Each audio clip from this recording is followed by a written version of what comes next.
ओम शांति। 26 जुलाई 2021 आज की साकार मुरली।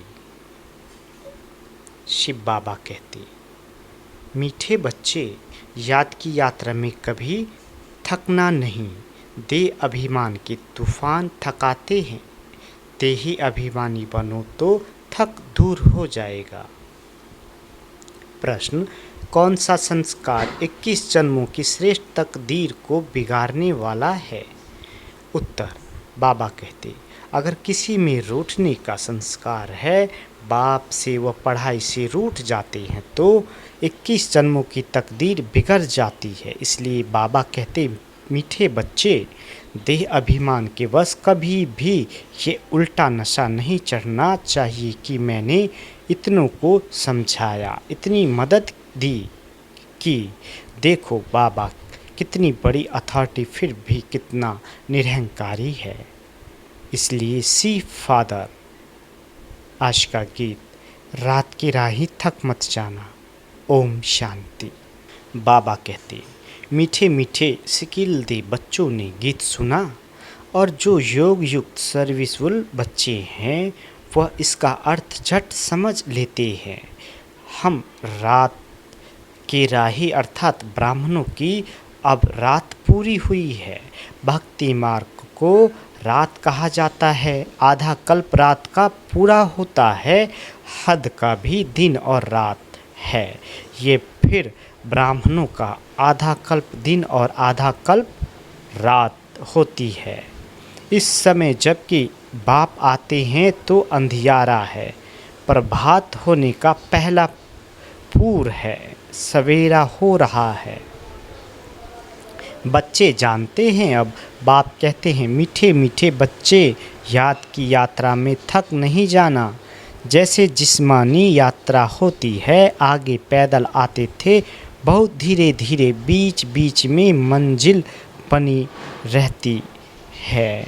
मालूम रहता है हमको फलानी फलानी मंजिल पर ठहरना है। आगे बहुत श्रद्धा से पैदल जाते थे, उसमें बड़ी मेहनत है। अब यह तो बहुत सहज है, इसको कहा जाता है सहज याद व योग। बाबा कहते, सिर्फ बाप को याद करना है। थकने का मतलब ही है देह अभिमानी बनना। हाँ, इसमें कोई शक नहीं, माया के विघ्न पड़ेंगे, परंतु इसमें थक नहीं जाना है। थक जाने से देह अभिमान आ जाता है। बाप कहते हैं, बच्चे, शरीर निर्वाह के लिए काम तो करना है, उसके लिए छुट्टी है 8 घंटा शरीर निर्वाह, 8 घंटा आराम, बाकी 8 घंटा इसमें दो। अभी तो पूरा 8 घंटा कोई देते नहीं, अंत में 8 घंटा तक रहेंगे। चार्ट को बढ़ाते रहो। यहाँ जब आकर बैठते हो तो याद दिलाई जाती है। जिसको तुम निष्ठा कहते हो, बाबा की याद में आकर बैठते हो। इसका मतलब ये नहीं कि सिर्फ यहाँ आकर याद में बैठना है। ऐसे बहुत हैं, समझते हैं 5-10 मिनट योग करके उठे, परंतु बाप तो कहते हैं, धंधा धोरी करते कहाँ आते जाते हो तो भी तुम योग में रहो। कहाँ गंगा स्नान आदि करने जाते हैं तो राम राम जपते हैं ना। यहाँ तुमको कुछ सिमरना नहीं है, सिर्फ बाप को याद करना है। यह बाप बच्चों से ही बात कर रहे हैं। तुम्हारा कल्याण ही है याद की यात्रा में। इसमें थकना नहीं है। इसमें तूफान बहुत आएंगे। तूफान कोई मिट्टी आदि के नहीं, माया के तूफान आने से बुद्धि का योग टूट जाता है। फिर देह अभिमान में आने से धंधाधोरी बच्चे याद आ जाते हैं। बाप कहते हैं, अब तो ये धंधाधोरी आदि सब खल्लास हो जाने हैं। तुम्हारे बच्चे वारिस बनने ही नहीं है, सब खत्म हो जाने हैं। अभी तो वारिस बेहद के बाप के खड़े हैं। हद का वर्षा मुर्दाबाद होना है। साहूकार लोग समझते हैं अब बच्चा बड़ा होगा, शादी करेगा, फिर ये होगा। बाप कहते हैं अभी इतना टाइम नहीं है, इसलिए दुनिया से बिल्कुल मोह हटा दो, यह तो कब्रिस्तान है। धंधाधोरी बच्चों आदि के चिंतन में मरेंगे तो मुफ्त अपनी बर्बादी कर देंगे। शिव बाबा को याद करेंगे तो आबादी बहुत होगी। देह अभिमान में आने से बर्बादी होती है। देही अभिमानी बनने में आबादी होती है।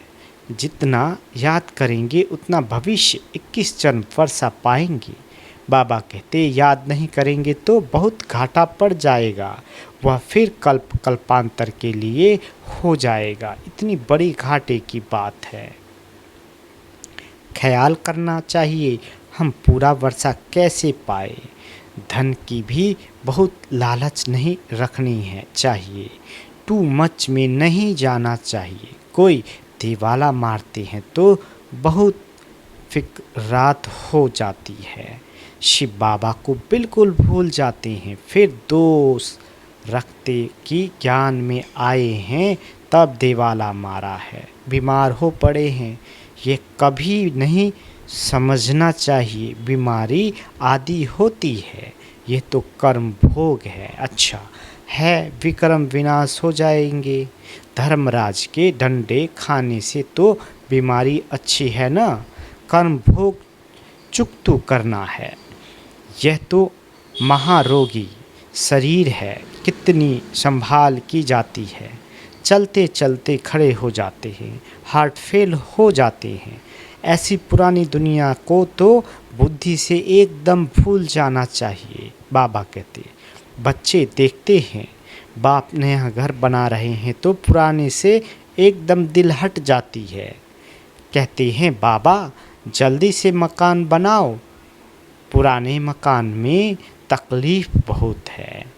तुम भी जानते हो ये पुरानी दुनिया तो बहुत गंदी है।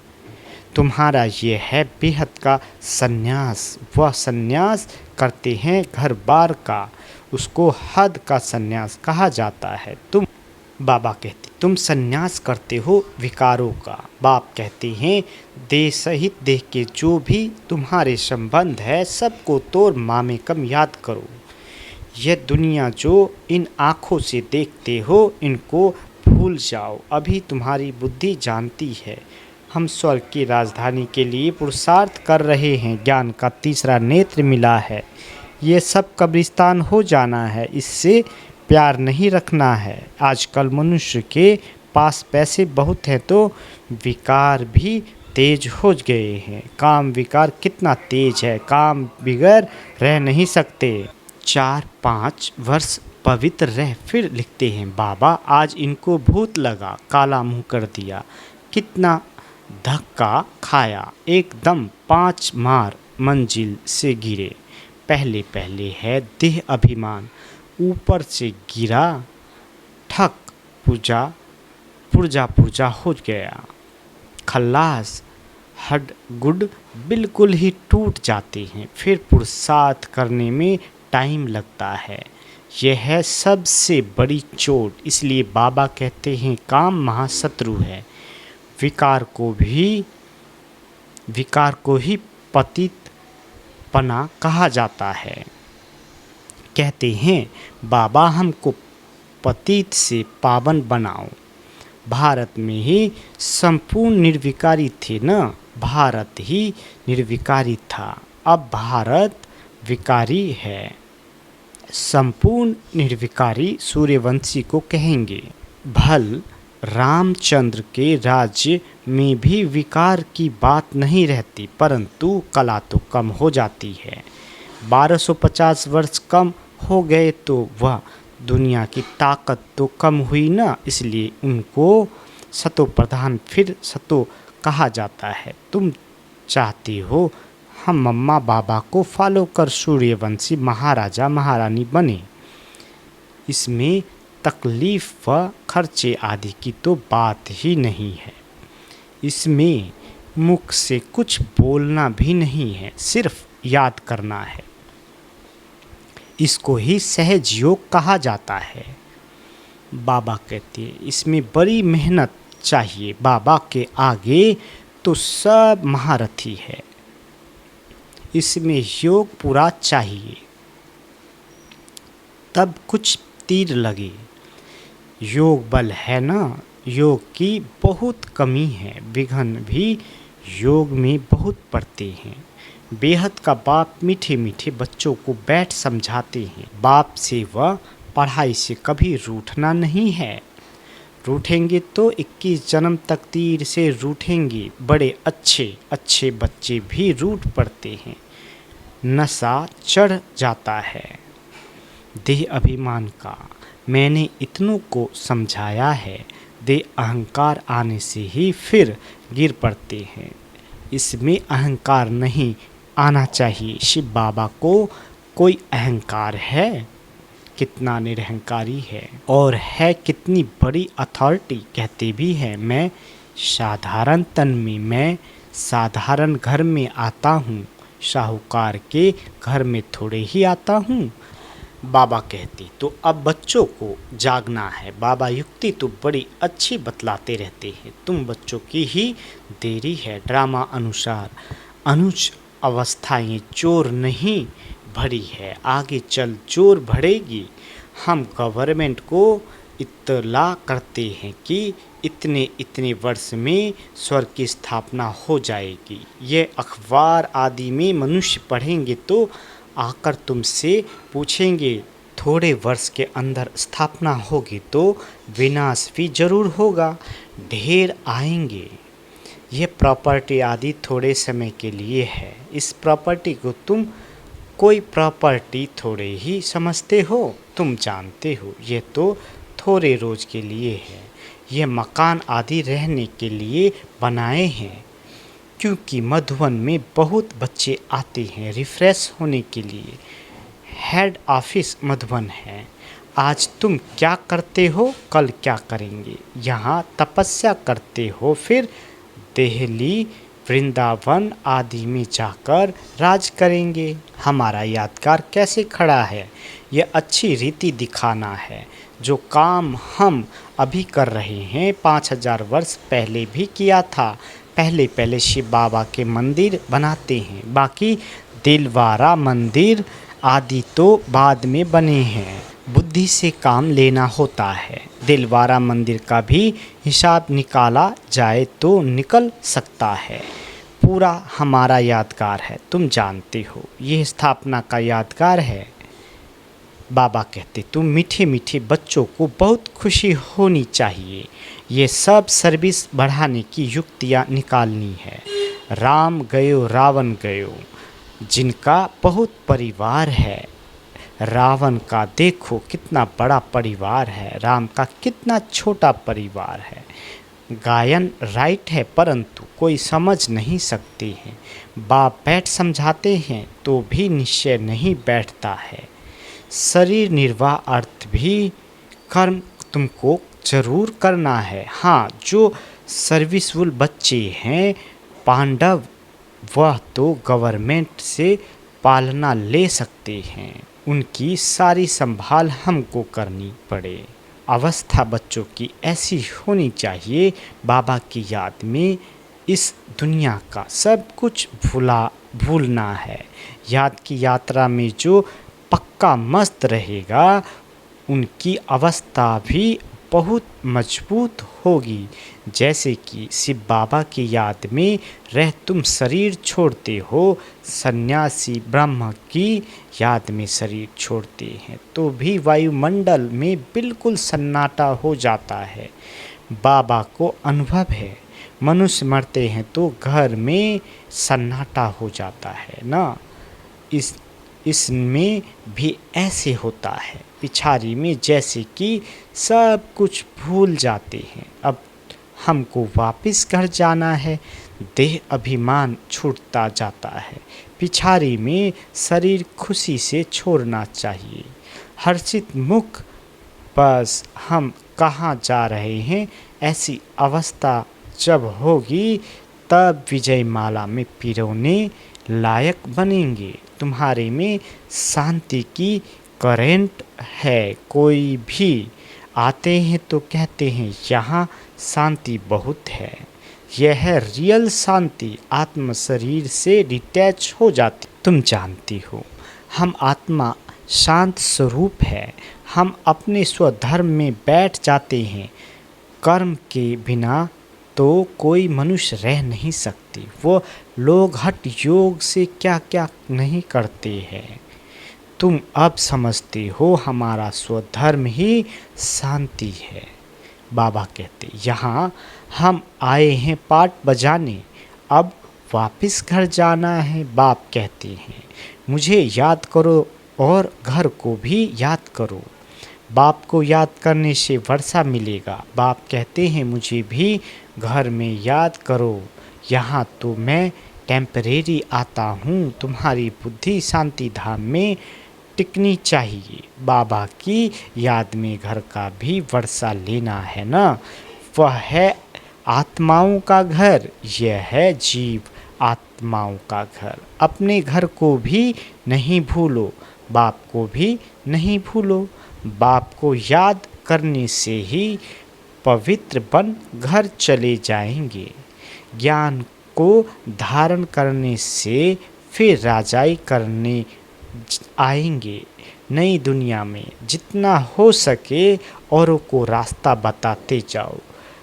ऑलवेज सी फादर, तुम जानते हो बाप ने क्या किया, सब कुछ माताओं को दे दिया। उसने ही डायरेक्शन दिया कि सब कुछ माताओं की सर्विस में लगाओ।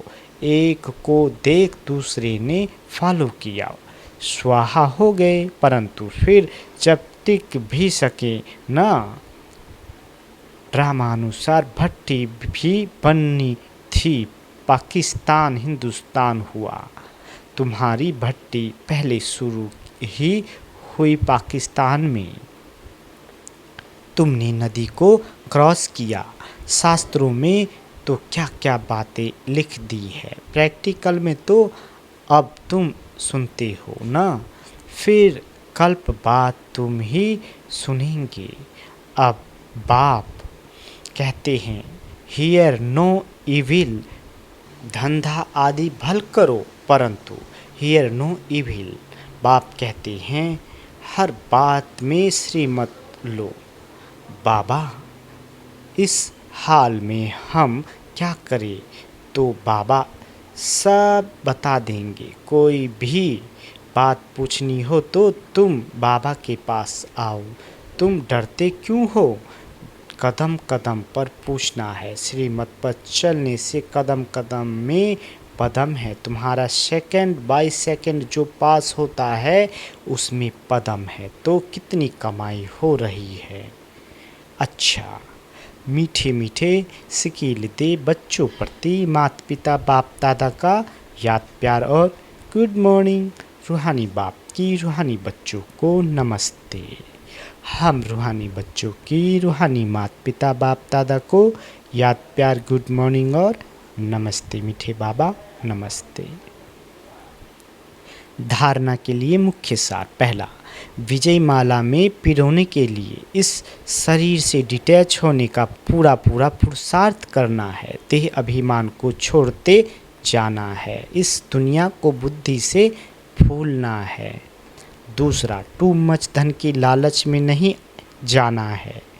बाप की याद के सिवाय दूसरा कोई चिंतन न रहे। कभी भी पाप से व पढ़ाई से रूठना नहीं है। वरदान, परिवर्तन शक्ति द्वारा सर्व की शुक्रिया के पात्र बनने वाले विघ्न जीत भाव। बाबा कहते यदि आपका कोई अपकार करे तो आप एक सेकंड में अपकार को उपकार में परिवर्तन कर दो। कोई अपने संस्कार स्वभाव के रूप में परीक्षा बनकर सामने आए तो आप एक की श्रीमत से ऐसी आत्मा के प्रति भी रहम दिल के श्रेष्ठ संस्कार स्वभाव धारण कर लो। कोई देहधारी दृष्टि से सामने आए तो उनकी दृष्टि को आत्मिक दृष्टि में परिवर्तन कर लो। ऐसी परिवर्तन करने की युक्ति आ जाए तो विघ्न जीत बन जाएंगे। फिर संपर्क में आने वाली सर्व आत्माएं आपका शुक्रिया मानेगी। स्लोगन: अनुभवों का स्वरूप बन जाओ तो चेहरे से खुशनसीबी की झलक दिखाई देगी। अच्छा, ओम शांति।